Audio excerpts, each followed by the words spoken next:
안녕하세요. 보통 애니메이션을 만들면 그 국가에서 흥행하는 경우가 많습니다.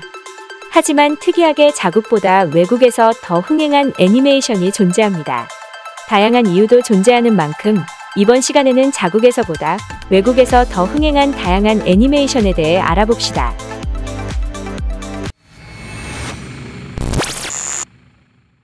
추억은 미화되기 마련이지만 그만큼 강렬한 기억을 심어주기도 합니다. 그런 애니메이션 중에 국내 90년대생들의 추억과도 같은 작품인 달빛천사입니다. 일본어로는 만월을 찾아서라 불리는 달빛천사는 자국인 일본보다 한국에서 더 큰 흥행을 했습니다. 본래 한국에서도 만월을 찾아서로 방영될 예정이었지만 미리 정발된 만화책이 달빛천사라는 이름으로 정발되었기 때문에 같은 이름을 원했던 일본 제작사에 의해 현재와 같은 이름이 되었습니다. 일본의 경우 아침 7시 30분에 방영하기도 했고 당시에 경쟁해야 했던 작품이 별의 컵이었기 때문에 큰 흥행을 하지 못했습니다. 하지만 국내에 들어오면서 뛰어난 더빙과 그보다 더 뛰어난 노래로 인해 큰 인기를 얻게 되었습니다. 당시 마찬가지로 큰 인기를 가지고 있던 나루토랑 이누야샤를 누르고 투니버스 시청률 랭킹에서 1위를 달성했을 정도였습니다. 원작이 존재하는 애니메이션이지만 초반과 기본적인 틀을 제외하면 다른 작품으로 봐야 할 정도로 다릅니다.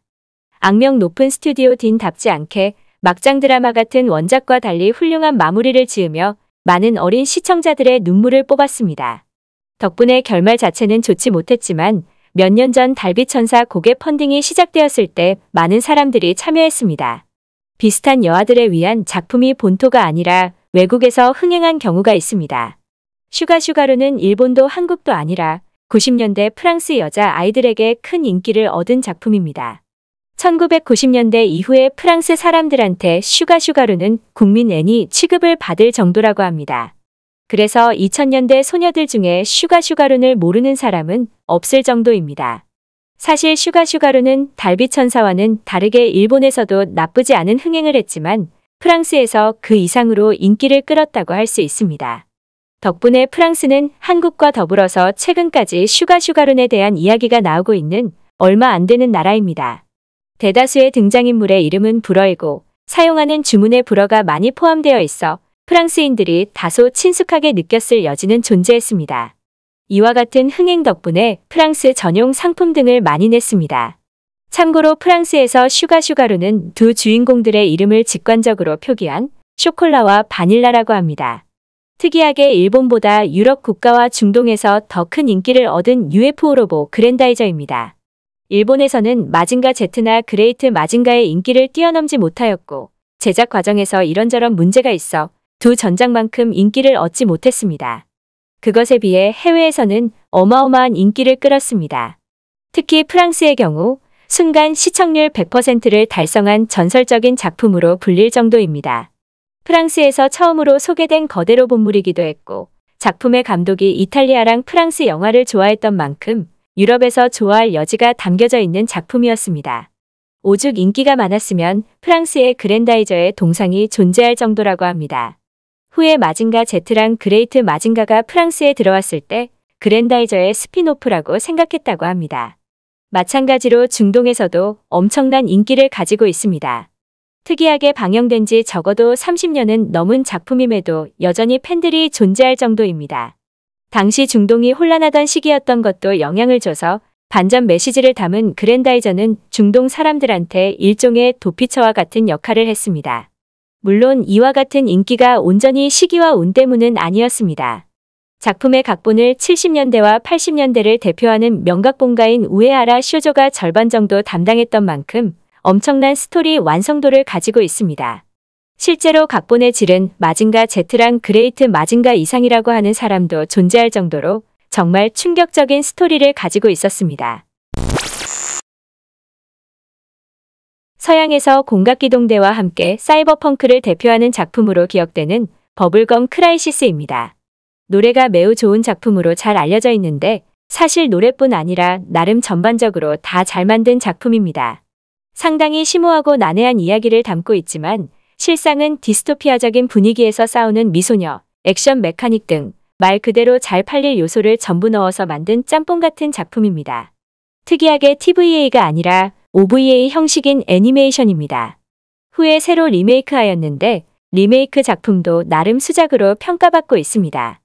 이 작품이 유독 서양에서 인기가 많은 이유는 물론 작품 자체가 잘 만들어졌기도 하고 당시 서양에서 좋아하는 사이버 펑크라는 점도 있지만 소노다 케니치가 참여했기 때문입니다.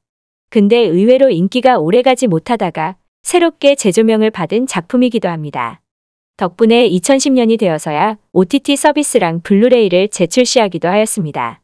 일본에서 큰 인기를 끌지 못해 조기 종영했는데 뜬금없이 미국에서 다음 편 언제 나오냐고 물어본 더 빅 오입니다.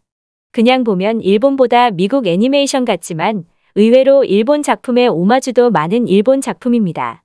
26화 분량으로 제작할 예정이었지만 시청률이 안 나와서 13화에서 조기 종영을 했고 후에 미국에서 조기 종영되었다는 것을 알게 되자 카툰 네트워크와 선라이즈 그리고 반다이 비주얼이 공동 제작하여 2기를 만들었습니다. 1기가 셀 애니메이션으로 만들어졌던 것에 반해 2기는 디지털 채색이어서 다소 어색하게 느낄 수 있습니다. 당시 일본은 거대 로봇에서 밸런스 슬림형 등으로 로봇의 형태가 변화하는 과정이었기 때문에 상당히 육중한 형태를 가진 더 비고의 로봇들은 취향타는 디자인으로 평가받을 수밖에 없었습니다.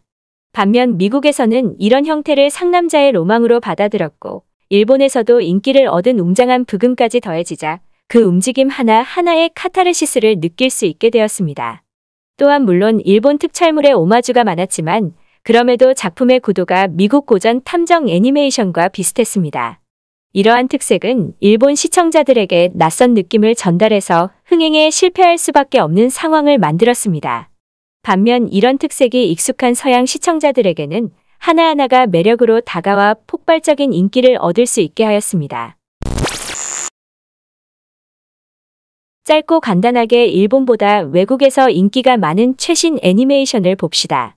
판매량만 보면 안타까운 작품 플리플래퍼즈입니다.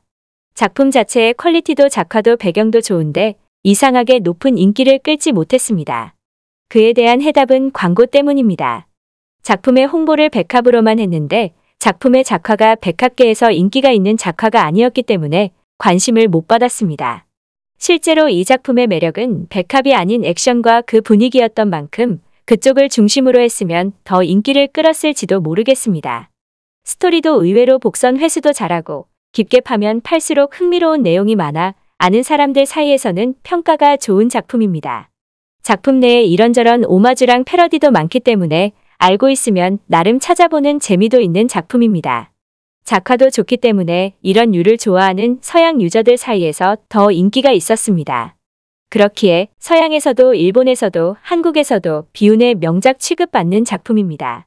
방영 시기를 잘못 잡아 일본에서만 큰 인기를 못 얻은 작품 코바야시네 메이드래곤입니다. 작품이 방영된 것이 2017년 1분기였는데 이 1분기가 바로 일상물의 지옥과도 같은 분기였습니다. 이때 방영한 일상물만 4개의 일상물이라 할 수 있는 2017년 1분기의 다크호스, 케모노 프렌즈까지 방영한 분기였습니다. 덕분에 사이좋게 멸망까지는 아니지만 분배되었으면 나름 큰 인기를 끌었을 작품이 같이 나오니 그만큼 큰 인기를 끌지 못했습니다. 용이라는 주제가 일본보다 서양과 중국에서 더 큰 인기를 가지고 있는 만큼 서양과 중국에서는 많은 인기를 끌었습니다. 특히 중국의 경우 빌리빌리에서 기록적인 데이트를 할 정도로 팬덤이 큽니다. 후에 2기가 나왔을 때에는 일본에서도 나름대로 인기를 끌었지만 제작사인 쿄토 애니메이션의 사고로 인해 3기가 나올지는 아직 미정이라고 합니다. 하지만 코바야시네의 메이드래곤이 쿄토 애니메이션의 부활을 알리는 신호탄인 것은 누구나 인정한 사실인 것만은 명확합니다. 한국에서는 제로투밖에 남은 게 없지만 서양에서는 여전히 높은 인기를 가지고 있는 달링 인 더 프랑키스입니다. 이건 문화적 차이에 의한 것으로 볼 수 있습니다. 일본과 한국의 경우 작화도 중요하지만 스토리를 더 중요하게 여기는 것에 반해 서양의 경우 작화를 더 봅니다. 그런 상황에서 스토리는 이상해졌지만 작화랑 연출은 마지막까지 좋았던 만큼 이런 면을 더 보는 서양에서는 인기가 높을 수밖에 없었습니다. 이건 중국도 마찬가지여서 중국에서도 나름 높은 인기를 가지고 있습니다. 특이하게 한국에서는 이렇게 스토리가 망한 이유를 찾는 듯하지만 스토리를 못 만드는 것에는 이유가 크게 없다고 생각합니다. 어찌되었던 한국과 비슷한 의견이 많은 일본조차 작화 마니아들은 호평하는 사람들이 많기에 스토리에 별 신경을 안 쓴다면 볼 수 있을 것 같습니다.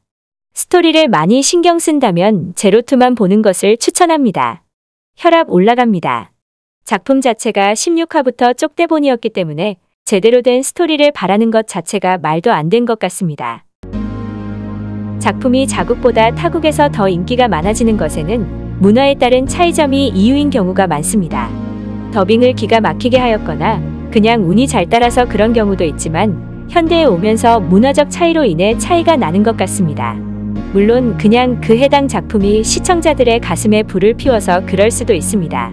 애니메이션은 아니라서 말하지 않았지만 현재 90년대생 후반에서 00년대생 초반들에게 물어보면 알고 있는 마법전사 유켄도가 이러한 케이스라고 볼 수 있습니다. 그런 의미에서 자국에서보다 타국에서 더 흥행한 작품이 있다면 댓글로 알려주세요. 또한 만약 여러분들이 궁금하신 주제나 장르가 있다면 역시 댓글로 알려주세요. 그럼 새로운 영상으로 찾아뵙겠습니다. 만약 가능하면 구독과 좋아요 부탁합니다. 그럼 시청해주셔서 감사합니다.